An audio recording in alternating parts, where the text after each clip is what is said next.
Hello বন্ধুরা, আশা করি তোমরা সবাই খুব ভালো আছো। আমিও খুব ভালো আছি। অর্পিতা ডেইলি লাইফস্টাইলের নতুন একটা ব্লগে তোমাদেরকে অনেক অনেক স্বাগত। এখন বাজে বিকেল 5টা মতন। তাও দেখতে পাচ্ছ এখনও সূর্যদেব যথেষ্টভাবে বিরাজ করছে, আর রোদও মোটামুটি হালকা হালকা আছে। তার মধ্যেই আমরা রেডি হয়ে বেরিয়ে পড়েছি ঘুরতে যাব। আমরা আজকে যাব কালিম্পং বাজারেই একটা পার্ক আছে।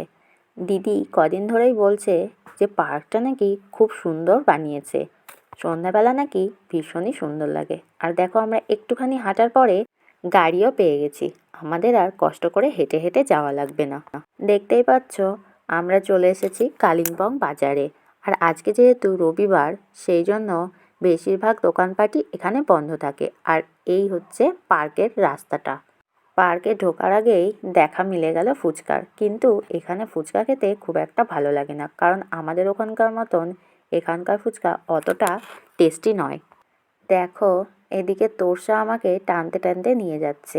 সবাই এখনও আসেনি, বলছি একটু দাঁড়া, কিন্তু ও কিছুতেই দাঁড়াতে রাজি না। ও আমাকে টানতে টানতে ও নিজের যেদিকে ইচ্ছা হচ্ছে সেদিকেই যাচ্ছে। আর পার্কের মধ্যে ঢোকার পরে তো ওর তো মাথাটা পুরোই খারাপ হয়ে যাচ্ছে। ও কোনটা ছেড়ে কোনটাতে উঠবে এটাই ভাবছে। আমি তো ভয় পাচ্ছি যে তোরসা এখানে বসতে পারবে না। বললাম ওকে নামিয়ে দেওয়ার কথা, কিন্তু ও কিছুতেই নামতে রাজি নয়। অনেক কষ্টে তোরসাকে ওই আগের খেলনাটা থেকে নামাতে পেরেছি।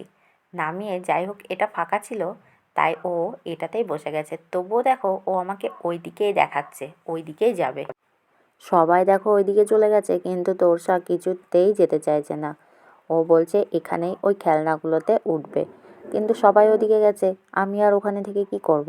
এদিকে নিয়ে এসে যাই হোক, এই জিনিসটা দেখে তোরসা একটু শান্ত হয়েছে এবং উঠেছে, কিন্তু প্রথম প্রথম একটু ভয় ভয় পাচ্ছে। প্রথমবার উঠলো তো সেই জন্যেই। এর আগের বার কালী পুজোর সময় যখন আমরা মেলায় গেছিলাম তখন ওকে ওঠাতে চেয়েছিলাম, কিন্তু ও উঠতে রাজি হয়নি। আজ দেখলাম নিজে থেকেই উঠতে রাজি হয়ে গেছে। তোরসা খেলতে বেশ ভালোই মজা পাচ্ছিল। এই পার্কটাতে ঢোকার জন্য কোনো রকম টাকা দিতে হয় না, মানে টিকিট কাটা লাগে না, কিন্তু এই জিনিসগুলোর জন্য টাকা লাগে। যেমন তোরসাকে এটাতে ওঠাতে 10 টাকা লেগেছে। এরপরে আরও কোথায় কোথায় কত টাকা লেগেছে সেটা তোমাদের সঙ্গে আমি অবশ্যই শেয়ার করব। কেউ কালিম্পং ঘুরতে আসলে এই পার্কটাতে অবশ্যই একটা সন্ধে কাটিয়ে দেখো, ভীষণ ভালো লাগবে। কালিম্পংয়ে যেখানে যেখানে ঘুরতে যাব তার সম্পূর্ণ ডিটেলস আমি তোমাদের সঙ্গে শেয়ার করব, যাতে তোমরা কেউ এখানে আসলে অবশ্যই সেখানে সেখানে ঘুরতে যেতে পারো। এই জিনিসগুলো যাতে তোমরা মিস না করো। আর দেখো ওই দিকটায় কিন্তু একটা গ্রাম দেখা যাচ্ছে, শুধু গ্রাম না, দূরে এখান থেকে আমার হাজব্যান্ডের অফিসটাও মনে হচ্ছে ভীষণ কাছে, কিন্তু অতটাও কাছে নয় যতটা কাছে দেখে মনে হচ্ছে। আর দেখো আমরা এই জায়গায় এসে রীতিমতন লাইন দিয়ে দাঁড়িয়ে থাকার মতন দাঁড়িয়ে আছি যে কখন এই জায়গাটা ফাঁকা হবে আর আমরাও একটু বসে ছবি তুলবো বা ভিডিও বানাবো। তার মধ্যে তোরসা চলে গেছে এই যে কি সেলফি তোলে নাকি রিলস বানানোর যে স্ট্যান্ডটা, এইখানে ও তো গিয়ে একা একাই উঠে পড়েছে আর কিছুতেই নামবে না, ভীষণ কান্নাকাটি করছে। আমি তো তোরসার বাবাকে বলেছিলাম তোরসাকে নিয়ে উঠতে, কিন্তু ও কিছুতেই উঠতে রাজি হলো না। অগত্যা আমাকেই এখানে উঠতে হলো। আমি প্রথমবার এই জিনিসটাতে উঠলাম, ঠিক করে নামটা পর্যন্ত জানি না। তবে আমি এইসব জিনিসে উঠতেও খুব একটা ভালোবাসি না, বলতে গেলে পছন্দ করি না। এসব রিলস টিলস বানানো আমার দ্বারা সম্ভব হয় না, কিন্তু কি আর করা যাবে। বাচ্চার জন্য মাকে যে কী কী করতে হয় সেটা যে মা একমাত্র সেই বোঝে। দূর থেকে মানুষ অনেক রকম কথাই বলে, তবে মাকে অন্যের কথায় কান দিলে চলে না। বাচ্চার ভালো মন্দটা দেখতে হয়। এইবার সমৃদ্ধি উঠেছে। সমৃদ্ধি কিন্তু আমাদের সঙ্গে আসেনি। আমরা যখন এটার উপরে উঠে দাঁড়িয়েছি সমৃদ্ধির ঠিক সেই সময়টাতে এসেছে। ও এসেছে ওর পিসির সঙ্গে। আর দেখো তারপরে চলে এসেছি এই দোলনাটার কাছে। এটাতে উঠতেও টাকা নিয়েছে, তবে কত টাকা করে নিয়েছে এটা আমি ঠিক বলতে পারবো না। আর সোনা তো ওঠার জন্য ভীষণই ব্যস্ত ছিল। আমরাও উঠে পড়লাম। আর কি সুন্দর ফুল দিয়ে সাজানো দেখো, দেখতে কিন্তু দারুণ লাগছিল। আমি আশেপাশে ভিউজগুলো যে ধরনের দেখি সেই ধরনের কিন্তু কখনোই ভিডিওতে আসে না। ঠিক এই সময়টাতেও আমার এটাই মনে হয়েছে, কারণ আমরা নিচে থেকে অন্যেরটা যত সুন্দর দেখছিলাম আমার মনে হয়েছে ভিডিওগুলো ঠিক ততটা সুন্দর হয়নি। তোরসা কিন্তু চুপচাপ বসে আছে, ওর ভীষণই আনন্দ হচ্ছে। আমারও কিন্তু ভীষণ আনন্দ হচ্ছিল। এখানে এসে অনেক দিন বাদে ঘুরতে আসলাম। এখানে আসার পরে সেভাবে কোথাও যে ঘোরা হয় তা কিন্তু নয়। আমরা আবার চলে এসেছি যে জায়গাটায় রিলস বানাই ওই জায়গাটায়।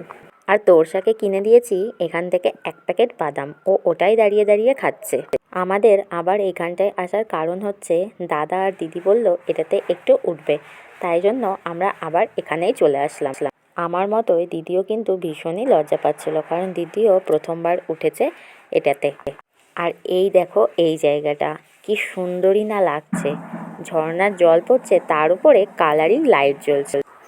আবার কিন্তু তোরসার চোখে এটা পড়ে গেছে। তোরসা তো এটাতে না উঠে কিছুতেই বাড়িতে যাবে না, তাই আমরাও একটুখানি উঠিয়ে নিলাম।